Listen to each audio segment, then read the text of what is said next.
بسم اللہ الرحمن الرحیم ایاک نعبد و ایاک نستعین۔ لاکھوں کروڑوں درود نبی کریم صلی اللہ علیہ وسلم اور ان کی آل پر۔ دیکھتی آنکھوں اور سنتے کانوں کو اردو اسلامک انفو کا سلام۔ اس ویڈیو میں ہم آپ کو بتائیں گے کہ قرآن میں غسل اور پاکی کا طریقہ کیسے بیان کیا گیا ہے۔ احادیث میں آتا ہے کہ جس گھر میں کوئی جنبی یا ناپاک شخص ہو وہاں رحمت کے فرشتے داخل نہیں ہوتے۔ تو آئیے چلتے ہیں قرآن کی جانب۔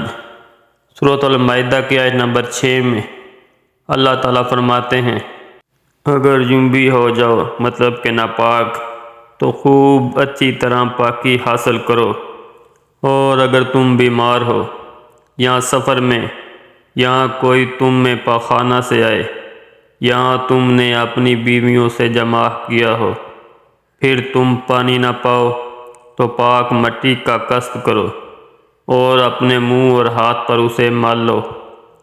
اللہ نہیں چاہتا کہ تم پر تنگی کرے، لیکن چاہتا ہے کہ تم کو پاک کرے اور پوری کرے اپنی نعمت تم پر تاکہ تم اس کا شکر کرو۔ سورۃ المائدہ آیت نمبر 6۔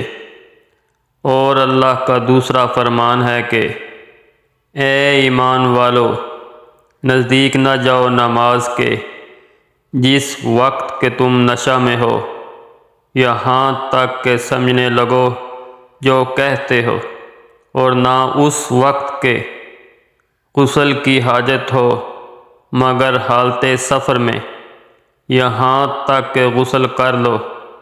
اور اگر تم مریض ہو یا سفر میں یا آئے تم میں سے کوئی قضائے حاجت سے، یا تم پاس گئے ہو عورتوں کے پھر نہ پاؤ تم پانی تو ارادہ کرو پاک مٹی کا، پس ملو اپنے منہ کو اور ہاتھوں کو، بے شک اللہ معاف کرنے والا اور بخشنے والا ہے۔ سورۃ النساء آیت نمبر 43۔ تو دوستو یہ تھی آج کی ویڈیو۔